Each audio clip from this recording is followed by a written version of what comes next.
Aqui é a Dani e este é o podcast Bota Pra Fora, um espaço para compartilhar sentimentos, inseguranças, ideias e noias.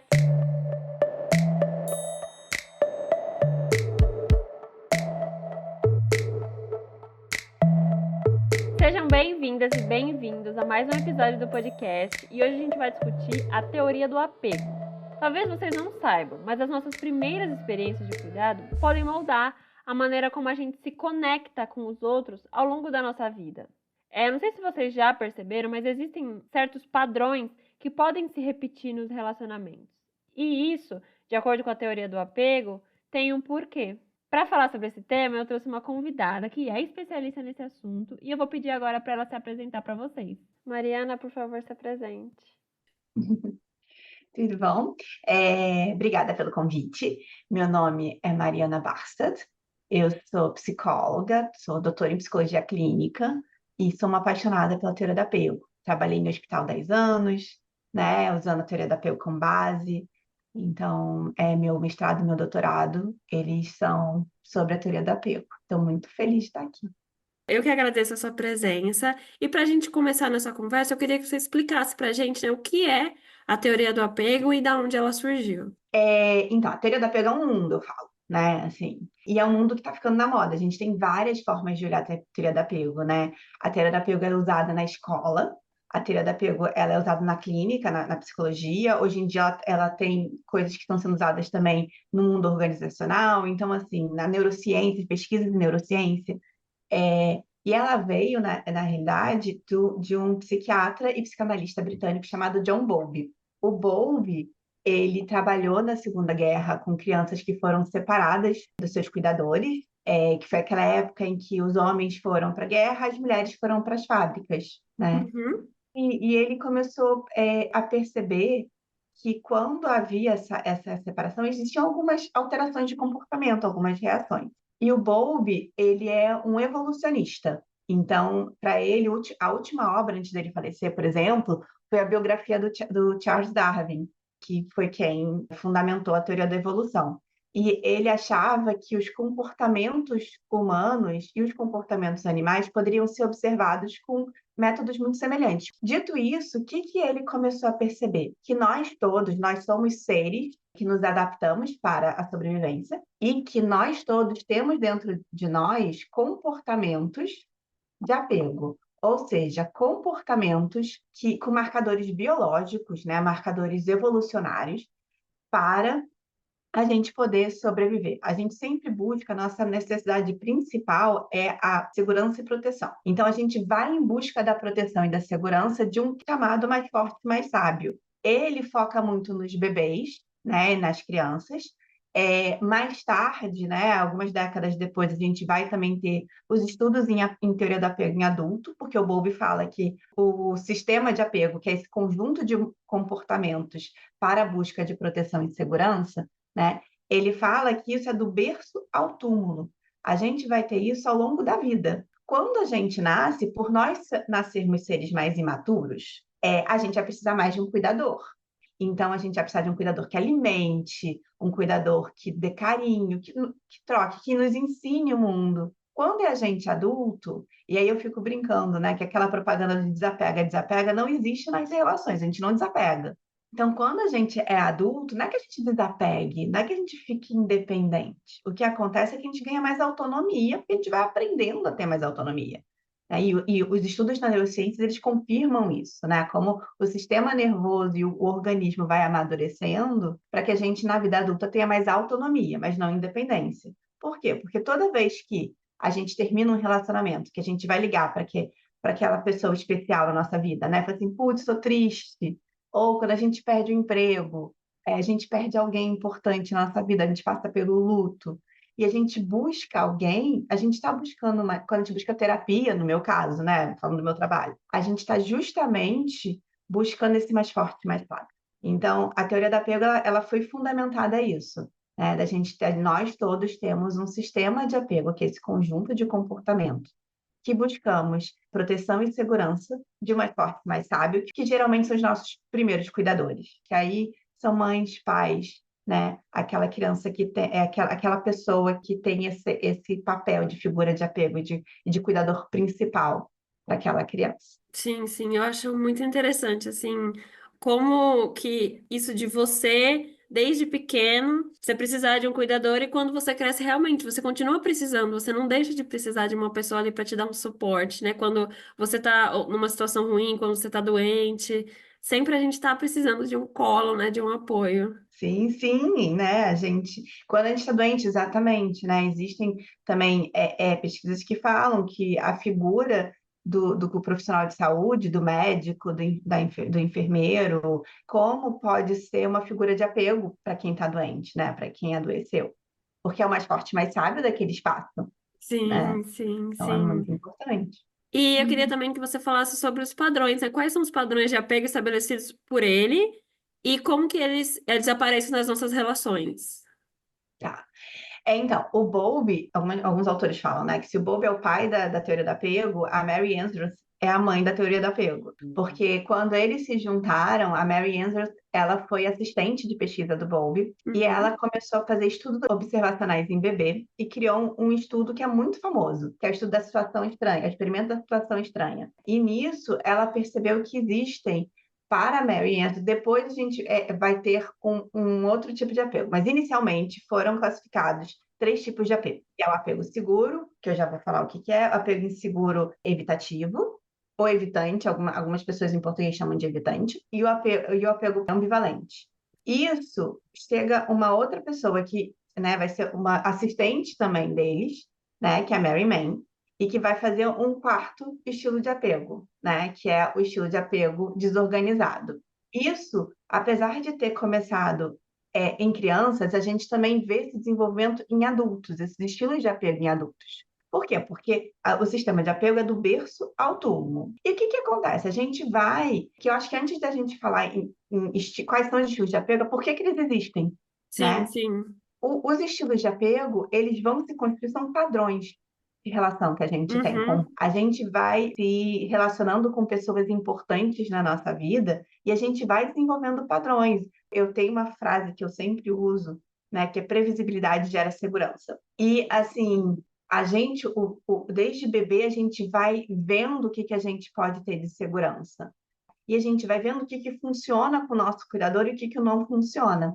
Aquilo que funciona, a gente vai usando. Funcionou, estou tendo proteção e segurança, vou continuar usando. Se as condições normais de pressão e temperatura, né, forem todas ótimas, maravilhosas, etc. e tal, que normalmente não são, e a gente não tiver o que é chamado de falha sistemática de cuidado, e aí, assim, eu sou mãe de uma criança de 10 anos, de um menino de 10 anos, e eu falo que esse foi o meu mantra que são falhas sistemáticas de cuidado que o cuidador tem. Porque eu ficava assim, ah, meu Deus, o meu filho, se eu largar ele chorando, então ele vai. E não é assim, são rupturas das relações que não são reparadas também.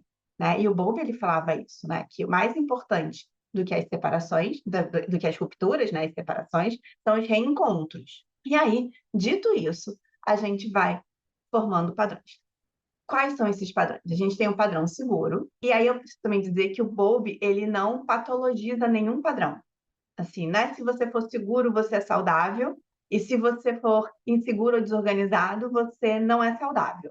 Ele não coloca patologia. Hoje em dia, a gente tem os transtornos de apego, mas os padrões em si são resultados dessas construções que a gente vai tendo de percepções do ambiente naquele momento. E são muito flexíveis. A gente vai crescendo, a gente pode se adaptar ao ambiente. Quando começa a ficar um pouco problemático, quando prejudica as suas relações, né? Quando aquilo não vai mais te proteger, tá te colocando em mais vulnerabilidade.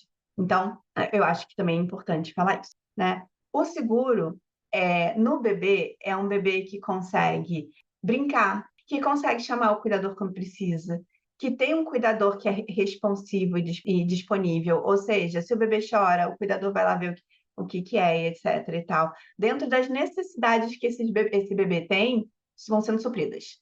No adulto, é aquele adulto que consegue falar da sua vida, que consegue ter suas relações, né, saudáveis, que consegue se está com alguma questão que não consegue resolver, consegue procurar ajuda, consegue ver assim, se eu estou doente, eu procurar um médico. Nossa, mas talvez esteja com uma questão emocional, vou procurar um psicólogo. Ou, nossa, perdi meu emprego, vou ligar para o meu amigo para dizer da minha dor. Então, sabe que pode procurar ajuda e vai em busca dessa ajuda. E que consegue contar a sua própria história, consegue entrar em contato com as suas emoções. O apego inseguro, ambivalente, ele vem de uma relação com um cuidador que é mais invasivo, é mais ansioso. Então, eu sempre dou o exemplo do trepa-trepa no parquinho. Que o trepa-trepa, porque eu sei que em outros lugares do Brasil a gente tem outros nomes para o trepa-trepa, né? Tem macaquinho, tem um monte de coisa. Então, o trepa-trepa é aquele brinquedo que é o terror dos pais, né? E dos cuidadores, que a criança vai subindo, né? E é alto e não sei o que, etc e tal. Então, no Rio, onde eu moro, é chamado de trepa-trepa. A gente está no trepa-trepa e a gente vê a criança subindo. A mãe ansiosa, né? Ou o pai ansioso, eu falo mãe porque geralmente eu me baseio em mim. O cuidador ansioso, o que que ele vai fazer, né? Ele vai assim, não pode, nem, não pode, não fica nesse trepa-trepa, não vai subir nesse trepa-trepa, tá louco? Por quê? Porque é uma ansiedade que invade a autonomia da criança. Não é que a criança não possa fazer, ela é invadida pela ansiedade do cuidador. E aí isso torna, né, um cuidador que às vezes está disponível, porque a sua ansiedade pode estar regulada, e aí eu vou lá cuidar do meu bebê, e às vezes não tá regulada. E é isso assim, ai meu Deus, o que que eu faço? Eu não consigo fazer isso, etc. E o bebê vai perceber. Ah, meu bebê sabe o que eu estou sentindo? Não, não é bem isso. Mas ele vai sentir que tem uma mudança aí na relação, nas emoções, nas sensações que estão nessa relação. A temperatura muda do corpo. Então, são vários marcadores que a gente vai sentindo.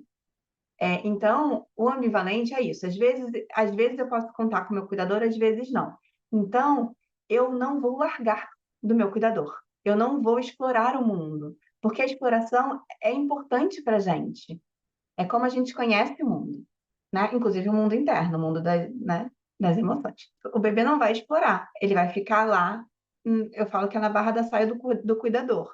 Então, por quê? Porque eu não posso correr o risco de perder o contato com o meu cuidador. Então, são pessoas que são muito, que a gente chama de carentes, muito ansiosas na relação. Eu vou dar um exemplo geral, tá? Mas, assim, os exemplos são sempre generalizados, acho que a gente também tem que perceber isso, Sim, né? sim, sim. Mas, um exemplo geral, tá, Daniele? Vamos supor que tenha uma pessoa na sua vida que fique te ligando toda. Eu te amo, você me ama? De 10 em 10 minutos. Eu te amo, você me ama? Você me ama? Tem certeza que você me ama? Então, esse é um pouco do que o Sim. ambivalente, né, causa nas relações, essa ansiedade. O evitativo, ele vai. Tem um livro, que é um livro que eu ia indicar no final, mas eu vou indicar agora, que é Maneiras de Amar. Esse livro, ele fala que os ansiosos, eles são ondas, porque eles vão invadindo, assim, o espaço relacional. Já os evitativos, ou evitantes, eles são ilhas, porque eles são aqueles que nem fingem que nem estão sentindo falta do cuidador, né? Por que isso? Porque eles acham, nas crianças, as crianças brincam com os brinquedos, né? Tipo, e o cuidador, ele chega, ela nem, tô nem aí para você, tô aqui com o meu brinquedo. Mas, na verdade, se você for fazer medições fisiológicas nessa criança, ela tá tão ativada no seu sistema de apego, se ela estiver ameaçada, quanto a criança com apego seguro.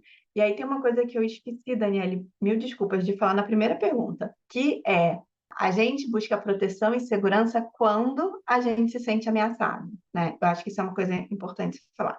E outra coisa que é importante que é sempre relacional. Por isso que eu estou falando do cuidador e do bebê, ou do cuidador do parceiro ou parceira e da pessoa. Porque é relacional, é na relação. Existem, inclusive, autores que falam que a gente vai construir um padrão de apego dependente da relação. Então, eu vou ser mais ambivalente se aquela pessoa com quem eu estou me relacionando me trouxer mais ansiedade. E aí eu vou ativar o padrão ambivalente que eu tenho. E tanto que falam de um contínuo, que não é uma coisa estanque, né? Assim, tanto que senão eu não teria profissão. Nossos neurônios são plásticos, né? Assim, tem a neuroplasticidade que vai mudando. Então, a gente sempre tem que pensar na unidade da relação, e não é um indivíduo sozinho. Nós temos padrões predominantes. mas eu posso mudar esses padrões, né? E aí o evitativo, ele vem de um cuidador que não é tão disponível. Voltando para o trepa-trepa no parquinho, é aquele cuidador que vai ficar mais no celular, olhando as mensagens. Mãe, ô pai, olha o que eu estou fazendo. Ah, tá bom. Não conecta com a criança. E aí isso leva a criança para ser ok. Não posso contar com o meu cuidador, vou ter que aqui aprender sozinho o mundo. Então, se eu fizer isso, não vou contar. Então, a criança vai se fechando, né? Não vou mostrar que eu preciso de você. Isso é criança. No adulto, isso continua a mesma coisa. São pessoas que falam, eu me basto. De frases que geralmente, de novo, né? Geralmente, generalizando, eu me basto. Não queria mesmo. Ah, aquela pessoa tá me enchendo o saco, tá me ligando toda hora. Não preciso de um relacionamento. Então, são coisas que as necessidades de relação dessa pessoa, não preciso. Vou afastar isso aqui. Chegou muito perto de mim, vou afastar, tá? E tem o desorganizado. O desorganizado, a frase que eu falo do desorganizado é o medo sem solução. Eu acho que é uma expressão que, assim, que é aquela pessoa que você vai chegar e vai falar assim, vamos atravessar a rua?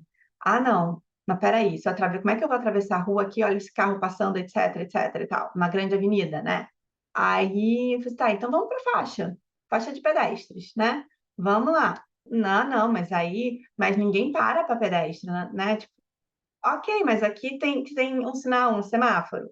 Ah, não, mas aí vai que alguém vai e ultrapassa o sinal. Vai que a gente olha antes de atravessar. Ah, não, mas vai que a gente não vê porque tem um ônibus na frente. Então, assim, nada do que você fala é suficiente para aquela pessoa, porque é um medo que não tem solução, que geralmente vem, e aí são casos que tem uma patologia, né? Mas assim, nem sempre. Tem gente que consegue ter um apego desorganizado e tá ali, né? Tem um apego desorganizado, tem uma relação desorganizada, mas tá ali. Mas é aquela pessoa que não consegue, que ela tem medo de se relacionar, que para ela, geralmente são pessoas que vêm de relações abusivas com cuidadores, não necessariamente abuso físico ou sexual, tá?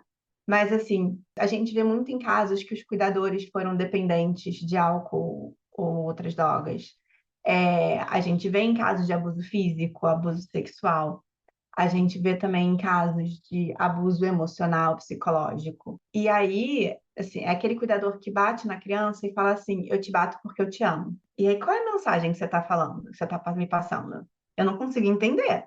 Então, nas crianças, são crianças que são mais, que a gente chama de colapsadas, né? O corpo das crianças, ele é mais, ele não tem tanta força. São crianças que podem ficar rodando nelas mesmas, ficam contra a parede, não sabem o que esperar. E nas relações, são aquelas pessoas que têm relações muito intensas e desorganizadas. Mas, de novo, né? Não é um episódio, é um padrão. Então, são relações muito intensas e muito desorganizadas e que acabam até muitas vezes confundindo quem está se relacionando com essa pessoa. Sim, sim. É muito interessante entender, assim, por esses pontos, porque eu consigo perceber, você, conforme você vai falando, algumas coisas em mim, sabe? Assim, eu vou ligando os pontos. E Sim, eu também queria te perguntar, assim, você falou bastante, né, como que a relação do cuidador, né, a forma com que o nosso cuidador, ele vai nos criando, ele influencia a forma como a gente vai ser depois, né, enquanto adulto. E aí eu queria te perguntar em relação a isso, na nossa saúde mental, assim, os impactos que essa criação pode ter. sim. Então, a gente tem, né, algumas possibilidades. Eu vou falar mais geral, porque cada Certo, caso tá é um bom. caso, Uhum, né? claro. A gente sabe, por exemplo, que transtornos mentais mais graves a gente vê mais nas pesquisas em apego desorganizado. Por quê? Porque o apego desorganizado, como ele geralmente ele tem, é como se fosse um furacão dentro dele, ele não consegue, é como se tivesse uma instabilidade emocional maior. O centro de regulação é desorganizado. A gente também sabe que pessoas com apego seguro, elas tendem. Por que eu falo tendem? Porque nada em pesquisa é 100% certo. Elas tendem a entender quando elas precisam de ajuda e quando não. Então, tendem a ter relações mais saudáveis, né? Tendem a quando tiverem, são mais situações de crise que a gente chama.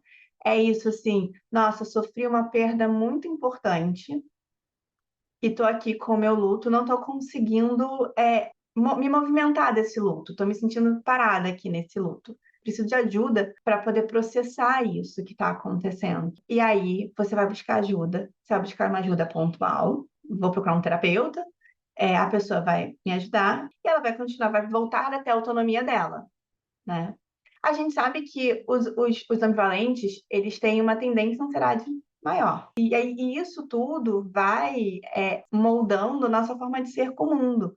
Do que a gente espera, se a gente é mais pessimista, se a gente é mais positivo, se a gente, enfim, se a gente olha, a gente quer um relacionamento, a gente não quer, se a gente tem dificuldade de relacionamento, não. Tudo isso vem, e aí é resultado dos cuidadores que a gente encontra ao longo da vida. Óbvio que os cuidadores primários, aqueles primeiros, são muito importantes, porque, né, tipo, é quando a gente mais precisou de relação, da relação, mas a gente também tem professores, a gente tem amigos, a gente tem mentores, colegas de trabalho, professores, né, que podem moldar, ou eu não gosto de moldar a palavra, mas assim, que podem diversificar esse impacto. Eu fiz sentido? Sim, sim, total. Fez sentido, sim. E eu também queria te perguntar, né, se esses padrões de apego, eles se mantêm ao longo da vida ou se mudam? Como funciona essa parte? Eles mudam, né? O Bowlby, ele fala, né, que a intensidade, né, o que vai predominar no apego é a intensidade emocional que você tem com aquela relação e com aquele ambiente. Então, a gente também pode ter mudanças no nosso apego se acontecer. A gente pode, sim, mudar de um apego seguro para inseguro, dependendo de alguma coisa. Vou voltar para o luto, né? Se você tem uma perda muito significativa na sua vida, uma coisa que quebra o seu mundo, o mundo que você conhece, né? Isso pode ficar, o mundo pode ficar muito instável, e aí eu posso ficar mais insegura, tender mais para a insegurança, né? Ao mesmo tempo, se eu conheço pessoas, se eu me relaciono com pessoas na minha vida que me dão a responsividade afetiva que eu quero. Responsividade não é aceitar o que está sempre acontecendo, né? Falar assim, eu tô com raiva. Ah, claro, tá com raiva, concordo com você. Não, né? A gente sempre ficar concordando. Ou a gente fala assim, não fica com raiva, não, tá tudo bem. Então, é acolher aquilo que precisa ser sentido. Falar assim, poxa, Daniela, fiquei muito chateada com o que você fez. Tô muito chateada, tô magoada com você. E aí você fala assim, não foi minha intenção, eu entendo, não vejo por esse lado, pode até discordar, assim, eu não concordo, né, com isso, mas eu entendo que você possa sentir assim e obrigada por me falar, sei lá. Mas eles vão mudar. E aí a gente volta para os estudos da neurociência, que falam também, né, da nossa neuroplasticidade, como o ser humano ele é adaptável. A gente forma novos caminhos neuronais, né? Então, se a gente tem uma relação que tem essa intensidade, porque existem alguns marcadores para você falar de uma relação de apego, não é qualquer relação que é uma relação de apego. É uma relação que tem uma função biológica de proteção e segurança, é uma pessoa que está constante na sua vida, né? Existem alguns marcadores. Então, se você encontra essa pessoa com esses marcadores, né, somáticos, é inconsciente, né? Assim, tô aqui vendo tô conhecendo a Daniele, então a Daniele vai ser minha figura de apego. Não, né, uma coisa que vai acontecendo. Então, se você tem uma pessoa com essa importância na sua vida, aí essa pessoa vai poder mudar, né, o seu padrão de apego. Entendi. Acho que é isso a ideia de discutir. Acho que a gente conseguiu abordar. Eu queria te perguntar se tem mais alguma coisa que você não falou e que você tem vontade de falar sobre esse tema. Caramba, eu vou dizer não, porque é um mundo. Eu convido, né, a quem estiver escutando a pesquisar mais, a ler mais sobre o assunto, né? Existem leituras muito legais que podem fazer sobre o assunto. O Maneiras de Amar é uma delas, né? Sim, e eu também queria deixar o espaço aqui para você divulgar o seu trabalho, as suas redes, o que você quiser divulgar aqui, tá o espaço. Eu não sou muito boa nisso, tá? Mas escrevi um livro sobre teoria do apego, que é o Apego e Autonomia, Desbravando as Relações. Então, tem o meu livro, que é vendido pela Apres, né? E acho que tá nas principais plataformas, né? Eu tenho um perfil no Instagram que eu quase nunca uso, mas que uma vez por semana eu dou uma olhada. Então, que é o arroba Mariana Barstad, né? Então podem me encontrar por lá também. Certo, então eu queria aqui te agradecer mais uma vez por ter aceitado o convite e por ter cedido seu tempo para conversar comigo. Imagina, um prazer, Daniela. Um prazer te conhecer também. Então é isso, gente. Eu espero que você tenha gostado do episódio. Se você gostou, compartilha com seus amigos. Deixa aí seu comentário, tanto no Spotify quanto no YouTube. Tem a caixinha para comentar. E se você ainda não segue o podcast, por favor, siga lá no Instagram, que é @botaprafora podcast. Um beijo, até o próximo programa. Tchau!